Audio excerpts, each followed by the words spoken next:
somewhere in the hills of Israel, behind a fence most people will never see. A small herd of red cattle is being watched more closely than almost any animal on earth.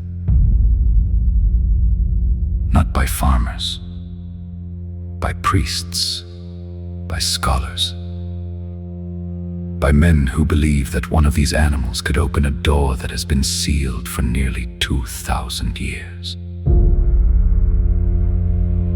The Bible commands that before the holiest place on earth can serve again, a single flawless red heifer must be found, burned to ash, and its ashes mixed with living water.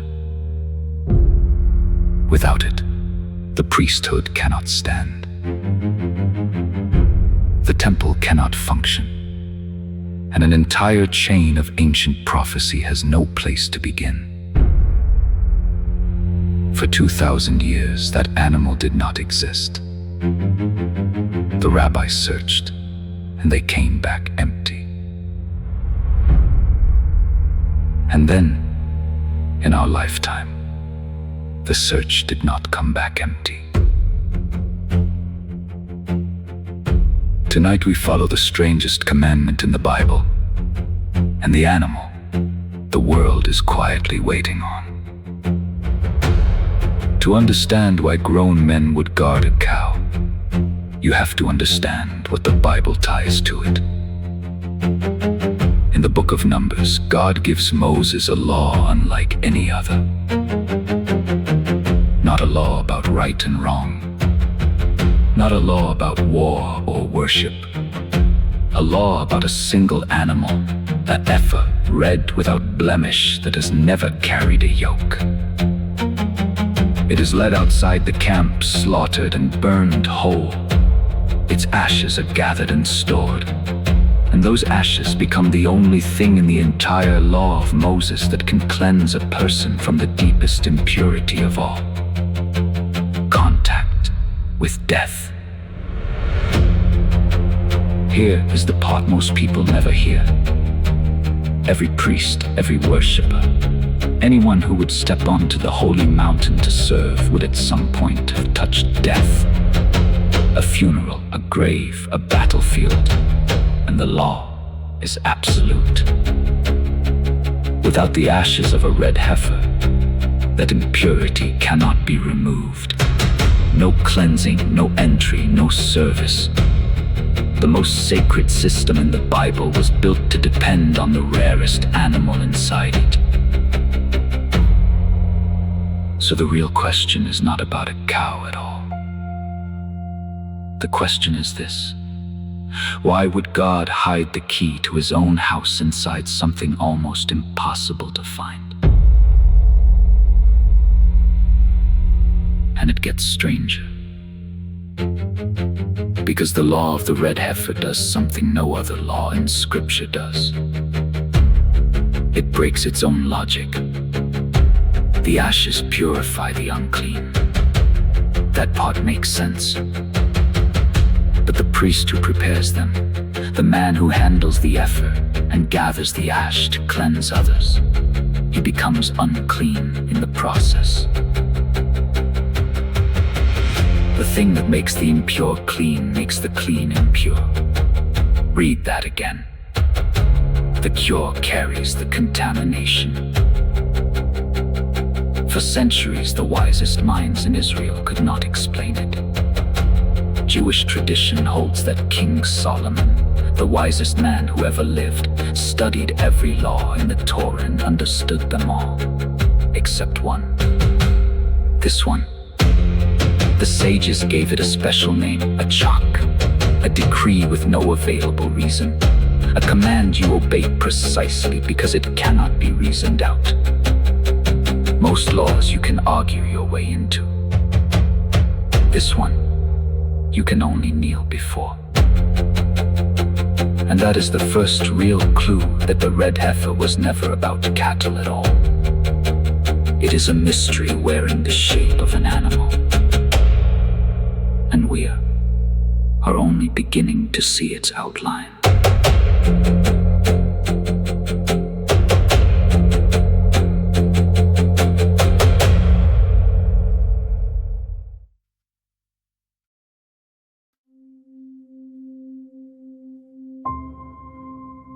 So how rare is this animal supposed to be? The ancient sources give us a number, and the number is shocking. According to Jewish tradition, from the time of Moses until the destruction of the Second Temple, across more than 1,000 years of Israel's history, only 9 red heifers were ever found and used. 9. In over 1,000 years. The first was prepared by Moses himself. The rest were spread thin across the centuries, each one rare enough to be remembered by name and by era. And then the tradition says something that turns history into prophecy. The 10th red heifer, the next valid one, would be prepared in the days of the Messiah. The 10th was not a footnote. It was a marker, a signal set into the very calendar of redemption. So in the believing world, the appearance of a qualifying red heifer is not a livestock story. It is the possible turning of a page that has not turned in 2,000 years.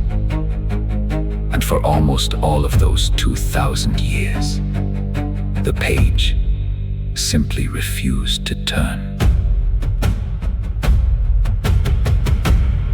Because finding one is almost impossible. The requirements are merciless. The heifer must be entirely red, and the standard is brutal. 2 hairs of a different color can disqualify the whole animal. Not a single blemish. And it can never have been put to work, not yoked, not even leaned upon, not once. Most candidates fail before they ever truly begin. A red calf is born and the watchers wait, because the color can change as it grows. A few white hairs appear, a patch darkens, a rope leaves its mark on the neck, and the candidate is gone. Then, when the Second Temple fell in the year 70, the ashes ran out. The last of the purifying ash was used, and there was no valid heifer left to make more. And so a door quietly closed. No ashes meant no purity.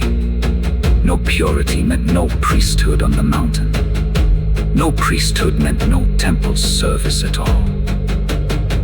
Generation after generation the rabbis looked, and the land did not give them one. For nearly 20 centuries, the holiest machine in the Bible sat idle, waiting on a single animal that would not come. Until, in our own time, something changed.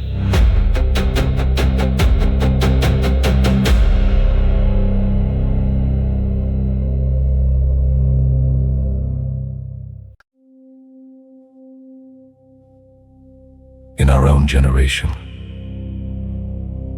the search came back to life. In Jerusalem, an institute devoted to preparing for a restored temple made the red heifer a real mission. Not a metaphor, but an active program. Cattle were examined, candidates raised, and for the first time in living memory, animals were brought forward that experts considered genuinely possible. Reports described heifers transported to Israel and inspected daily by men trained to find the smallest disqualifying flaw.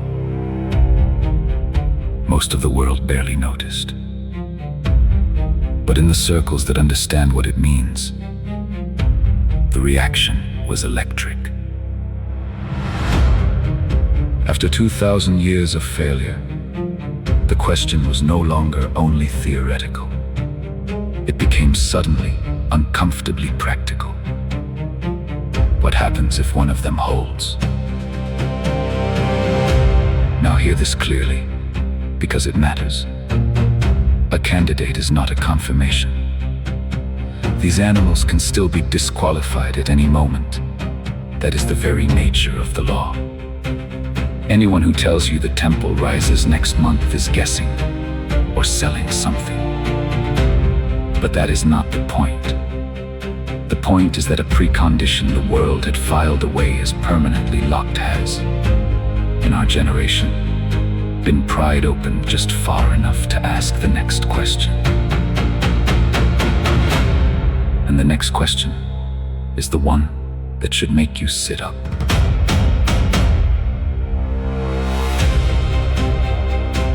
Because the red heifer was never the destination. It was always the doorway. Follow the chain. Without the ashes, no one can be purified from contact with death. Without purification, no priest can stand on the Temple Mount. Without priests on the mountain, there is no temple service. And without temple service, an entire architecture of biblical prophecy has no stage on which to unfold.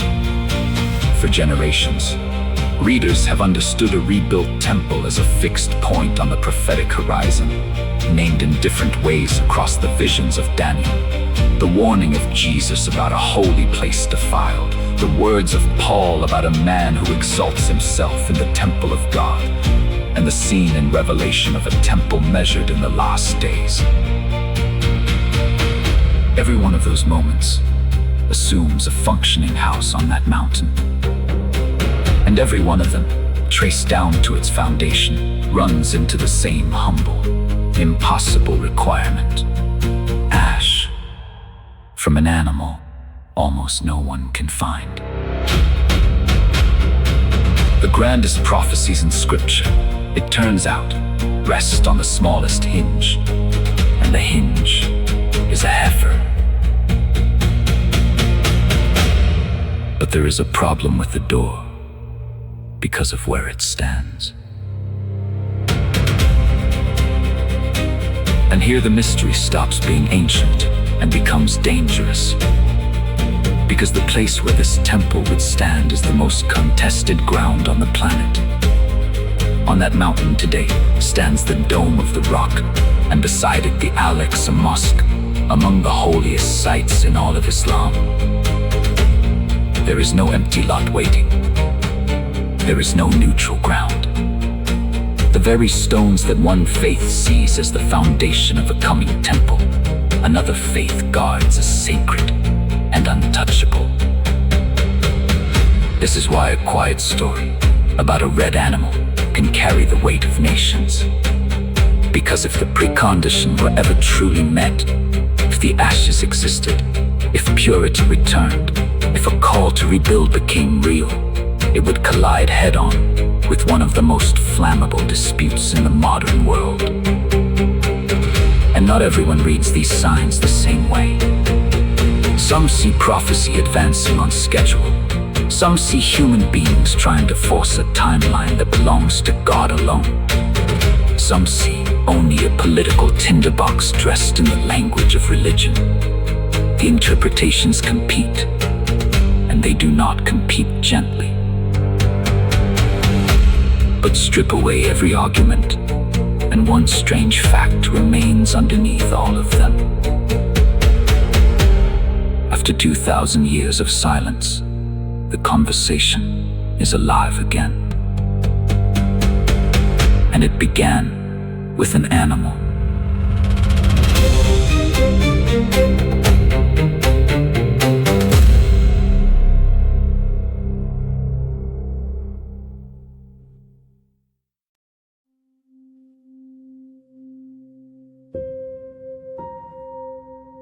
So we return to the riddle we began with. Why would God hide the key to his house inside the strangest law in the Bible? A law even Solomon could not explain. The New Testament offers an answer that reframes everything. In the letter to the Hebrews, the red heifer is named directly, and it is called a shadow. The argument is that the ashes of a heifer could cleanse the body from the outside. But they were always pointing past themselves toward something that could cleanse a person from the inside. And then look again at the paradox that baffled the sages. The cure that carries the contamination. The one who purifies others while bearing impurity himself. The one led outside the camp. The one consumed by fire. The one who makes the unclean clean by taking their uncleanness onto himself. To this reading, the strangest law in the Bible was a portrait drawn in advance. For 2,000 years the ashes ran out and the door stayed shut. And in that very same window of history, this interpretation says the true purification had already come, not in ash, but in a person. Whether or not you receive that reading, notice what it does to the mystery. The rarest animal in the Bible was never the point. It was a finger pointing at something, or someone, beyond itself. And the world is still standing at the door, arguing about the animal, while the question underneath has always been about us.